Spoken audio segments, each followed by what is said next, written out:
அனைவருக்கும் வணக்கம். Libre office ரைட்டரை பயன்படுத்தி எப்படி ஒரு கோப்புகளை தயாரிக்கிறது, அதில் தேவையான இடத்துல டெக்ஸ்ட் பாக்ஸ் எப்படி யூஸ் பண்ணுறது, அல்லது ஒரு ஆய்வறிக்கையில் தேவையான இடத்துல எப்படி ஒரு டேபிளை இன்சர்ட் பண்ணி அதில் டேட்டா இன்சர்ட் பண்ணுறது அல்லது அந்த டேபிளை வடிவமைக்கிறது அப்படிங்கிறத பற்றியும், ஒரு கட்டுரையில் தேவையான இடங்களில் எப்படி நமக்கு தேவையான இமேஜஸை நம்ம டெஸ்க்டாப்லேருந்து சேவ் பண்ணதை கொண்டு வந்து இன்சர்ட் பண்ணுறது, மற்றும் கேலரியில் இருக்கக்கூடிய அவைலபிள் பிக்சர்ஸை எப்படி இன்சர்ட் பண்ணுறது அப்படிங்கிறத பற்றி தெரிஞ்சுக்க போகிறோம். வாங்க பார்க்கலாம். முதலில் நாம் இந்த லீவ் லெட்டர் அப்படிங்கிறது மாணவர்கள் அனைவருமே பார்த்திங்கனாக்கா அவங்க ஸ்கூலில் ஏதாவது உடம்பு சரியில்லை அல்லது ஏதோ ஒரு காரணிக்காக லீவ் எடுக்க வேண்டியதாக இருக்கும். அப்படி ஒரு லீவ் லெட்டர் எழுதும்பொழுது அதை ஒரு தலைப்புக்கு நம்ம விருப்பப்படுற இடத்துல நம்ம என்ன பண்ணிக்கலாம், அந்த இன்சர்ட் போகணும், டெக்ஸ்ட் பாக்ஸ் அப்படின்னு கிளிக் பண்ணுறேன். இப்போ இந்த இடத்துல நான் அந்த டெக்ஸ்ட் பாக்ஸை இன்சர்ட் பண்ண போகிறேன். அதனுடைய பேரை நான் லீவ் லெட்டர் அப்படின்னு டைப் பண்ணுறேன். இப்போ பாருங்கள், இந்த இடத்துல அந்த டெக்ஸ்ட் பாக்ஸ் இருக்கிறத நீங்கள் பார்க்கலாம். இப்போ இதையும் நான் என்ன பண்ண முடியும் அப்படின்னா, இதை செலக்ட் பண்ணிக்கிறேன். டபுள் கிளிக் பண்ணி செலக்ட் பண்ணேன்னா அந்த டெக்ஸ்ட்டை நான் செலக்ட் பண்ணுற மாதிரி இருக்கும். இதனுடைய அலைன்மெண்ட்டை சென்டராக மாற்றுறேன், அதை போல்டாக மாற்றுறேன், அதனுடைய ஃபாண்ட் சைஸ் கொஞ்சம் இன்க்ரீஸ் பண்ணுறேன். இதுக்கு ஒரு கலர் கொடுக்குறதா இருந்தால் கொடுக்கலாம். ஃபார்மல் லெட்டரில் கலர் இருக்க தேவையில்லை. ரைட். இப்போ இந்த டெக்ஸ்ட் பாக்ஸோட இம்பார்ட்டன்ஸ் என்ன அப்படின்னா, இதை நாம் எங்கே வேணாலும் மூவ் பண்ண முடியும்.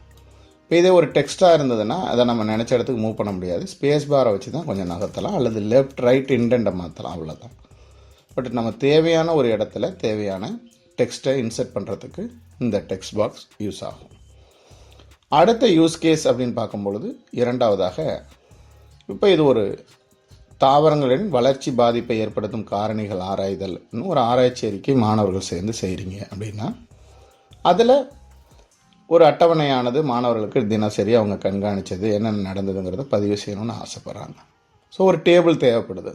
அப்போ எந்த ஒரு இதுவாக இருந்தாலும் அதில் ஒரு டேபிள் இன்சர்ட் பண்ணணும் அப்படின்னா என்ன செய்யணும்?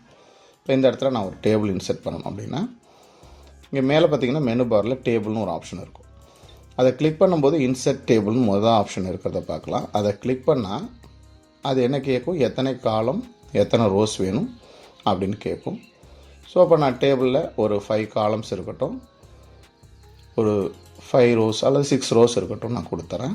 இதனுடைய டேபிள் டைப் இப்படி வேணுமா, அகாடமிக், இதுமாரி நிறைய டிசைன்ஸ் அதிலேயே ரெடிமேடாக இருக்கும். நான் ஃபஸ்ட்டு டைப்பு டிஃபால்ட் டைப்பில் நான் எடுத்துக்கிட்டு கொடுத்தேன். இன்சர்ட் ஆகிடுச்சு பாருங்கள். அதில் நான் வரிசை எண்,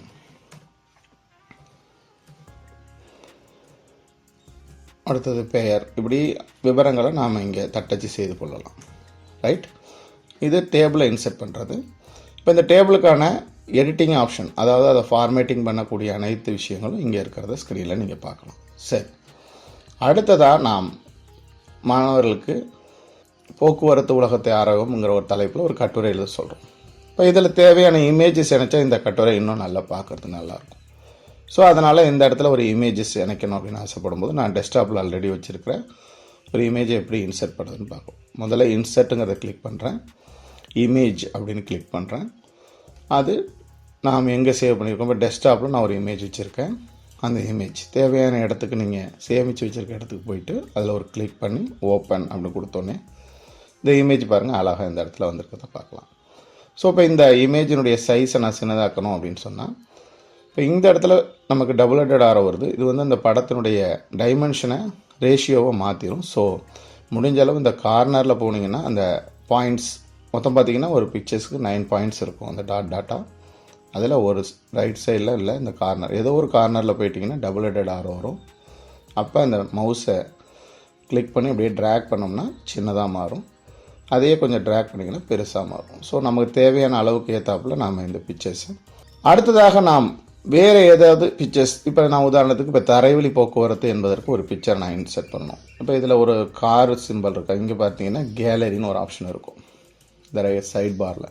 இந்த கேலரியில் நிறைய ரெடிமேடாக இருக்கக்கூடிய ஷேப்ஸ் ஐகான்ஸ் எல்லாம் இருக்கும். அதில் டிரான்ஸ்போர்ட்டேஷன் அப்படிங்கிறத கிளிக் பண்ணுறேன். இப்போ தரையில் செல்லக்கூடிய ஒரு வாகனங்கள்லாம் இங்கே பிக்சர்ஸ் வைக்கணும் ஆசைப்படுறேன். ஒரு கார், இப்போ நான் அதை லைட்டாக ட்ராக் பண்ணிக்கிறேன். இப்போ இந்த இடத்துல இதை வைக்கிறேன்.